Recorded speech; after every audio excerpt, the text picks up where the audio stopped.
Hi friends, Bhuvanagiri Bhuvaneshwari ಚಾನಲ್ಗೆ ಎಲ್ಲರಿಗೂ ಆತ್ಮೀಯವಾದ ನಮಸ್ಕಾರ.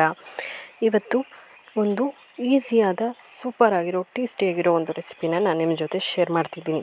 ಇದೇನ್ರಿ ಬಂಗಾರದ ಕಲರ್ ಇರೋವಂಥ ಯಾವ ತರಕಾರಿ ಇದು ಅಂತಿದ್ದೀರಾ?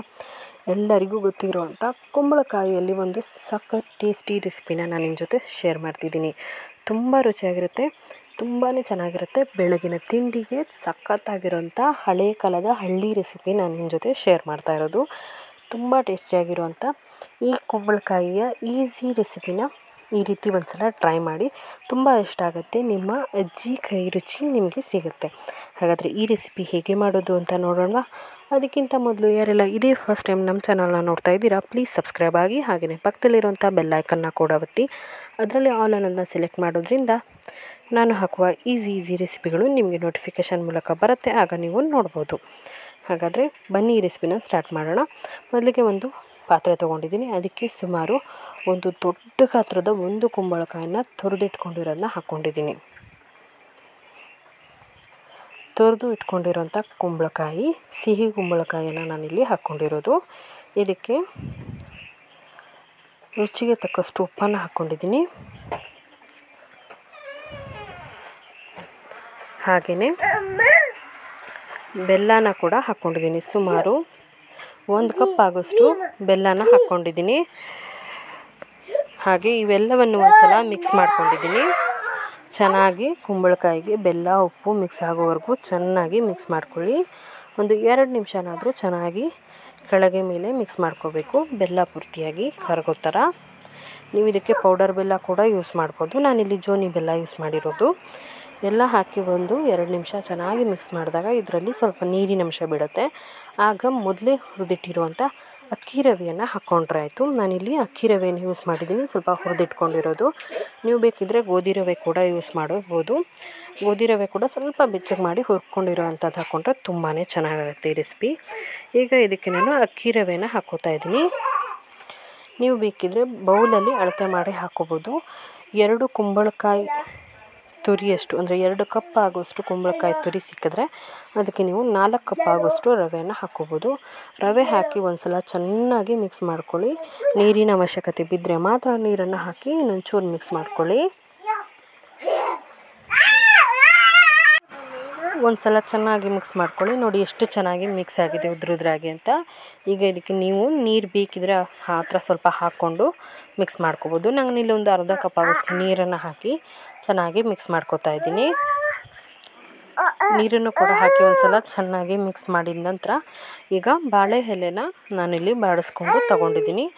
ಬಾಳೆ ಎಲೆ ಇಲ್ಲಾಂದರೆ ನೀವು ಇಡ್ಲಿ ಪಾತ್ರೆಯಲ್ಲಿ ಕೂಡ ಮಾಡ್ಕೋಬೋದು. ನೋಡಿ, ಬಾಳೆ ಎಲೆನ ಚೆನ್ನಾಗಿ ಬಾಡಿಸಿ ತೊಗೊಂಡಿರೋ ಬಾಳೆ ಎಲೆಗೆ ಈ ಥರ ಒಂದೊಂದು ಮುಷ್ಟಿ ಆಗೋಷ್ಟು ಹಾಕಿ ತಟ್ತಾಯಿದ್ದೀನಿ. ನೋಡಿ, ಈ ಥರ ತಟ್ಕೊಂಡು ಎರಡೂ ಕಡೆ, ಅಂದರೆ ಮೇಲೊಂದು ಸ್ವಲ್ಪ ಕೆಳಗೊಂದು ಸ್ವಲ್ಪ ಬಾಳೆ ಎಲೆ ಹಾಕಿ ತಟ್ಟಿದ ನಂತರ ಈ ಥರ ನೀವು ಬಾಳೆ ಎಲೆನ ಮಡ್ಚ್ಕೋಬೇಕಾಗತ್ತೆ. ಈ ಕಡೆ ಸೈಡು ಆ ಕಡೆ ಸೈಡು ಕ್ಲೀನಾಗಿ ಬಾಳೆ ಎಲೆನ ಮಡ್ಚ್ಕೋಬೇಕು. ಈಗ ಮೇಲೆ ಮತ್ತು ಕೆಳಗೆ ಈ ಥರ ಟರ್ನ್ ಮಾಡಿ ಮಡ್ಚ್ಕೊಳ್ಳಿ.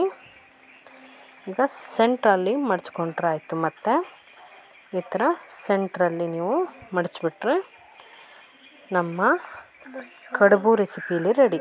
ನೋಡಿ, ಕುಂಬಳಕಾಯಿ ಕಡುಬು ಹಳ್ಳಿ ಕಾಲಲ್ಲಿ ಈ ಥರ ಮಾಡ್ತೀರಿ. ಎಷ್ಟು ಟೇಸ್ಟಿ ಆಗುತ್ತೆ ಅಂದರೆ ತುಂಬ ರುಚಿಯಾಗುತ್ತೆ. ಈಗ ಇಡ್ಲಿ ಪಾತ್ರೆ ಬಿಸಿ ಮಾಡೋಕೆ ಇಟ್ಕೊಂಡಿದ್ದೀನಿ. ಅದಕ್ಕೆ ಈ ಥರ ಮಡಚಿರೋದನ್ನ ಹಾಕ್ತಾಯಿದ್ದೀನಿ. ಈಗ ಈ ಥರ ಹಾಕಿ ಇಟ್ಕೊಂಡ್ರೆ ಆಯಿತು. ನಿಮ್ಮಲ್ಲಿ ಬಾಳೆ ಎಲೆ ಇಲ್ಲ ಅನ್ನೋರು ನೀವು ಬರೀ ಇಡ್ಲಿ ಪಾತ್ರೆಗೆ ಸ್ವಲ್ಪ ಹಾಕ್ಕೋಬೋದು. ಈಗ ಇದನ್ನು ಚೆನ್ನಾಗಿ ಬೇಯೋದಕ್ಕೆ ಇಟ್ಟಿದ್ದೀನಿ. ಇನ್ನೊಂದು ಸುತ್ತು ನಾನು ಬಾಳೆ ಎಲೆಯಲ್ಲಿ ಯಾವ ರೀತಿ ಹಾಕೋದು ಅಂತ ತೋರಿಸ್ತಾ ಇದ್ದೀನಿ. ಸ್ವಲ್ಪ ಈ ಥರ ಹಾಕ್ಕೋಬೋದು. ನೀವು ಒಂದೊಂದಕ್ಕೆ ಹಾಕಿ ಕೂಡ ಮಡಚ್ಬೋದು. ಇದನ್ನು ಚೆನ್ನಾಗಿ ಬೇಯಿಸ್ಕೊಂಡಿದ್ದೀನಿ. ನೋಡಿ ಎಷ್ಟು ಚೆನ್ನಾಗಿ ಬಂದಿದೆ ಅಂತ. ಈಗ ಇದನ್ನು ಓಪನ್ ಮಾಡಿ ಕೂಡ ತೋರಿಸ್ತಾ ಇದ್ದೀನಿ. ಈಗ ನೋಡೋಣ ಓಪನ್ ಮಾಡಿ ಯಾವ ಥರ ಬಂದಿದೆ ಅಂತ. ಈಗ ಇದನ್ನು ಓಪನ್ ಮಾಡಿ ತೋರಿಸ್ತಾ ಇದ್ದೀನಿ. ಒಳ್ಳೆ ತುಪ್ಪದ ಜೊತೆ ಈ ರೆಸಿಪಿನ ನೀವು ಟ್ರೈ ಮಾಡಬೇಕು. ತುಂಬ ರುಚಿಯಾಗಿರುತ್ತೆ, ತುಂಬ ಟೇಸ್ಟಿಯಾಗಿರುತ್ತೆ. ಕಡುಬು ನೋಡಿ ಎಷ್ಟು ಚೆನ್ನಾಗಿ ಬಂದಿದೆ ಅಂತ. ಕುಂಬಳಕಾಯಿ ಕೂಡ ಎಷ್ಟು ಚೆನ್ನಾಗಿ ಕಾಣಿಸ್ತಿದೆ ಅಂತ ಒಳಗೆ. ನೋಡಿದ್ರಲ್ಲ ಫ್ರೆಂಡ್ಸ್, ಎಷ್ಟು ಈಸಿಯಾಗಿ ಈ ಕುಂಬಳಕಾಯಿ ಕಡುಬನ್ನು ಮಾಡೋದು ಅಂತ.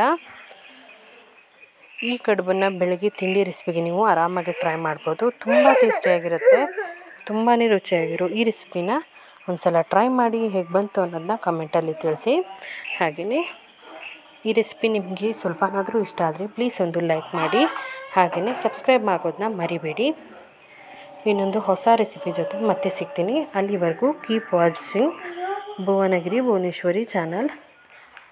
ನಮಸ್ಕಾರ.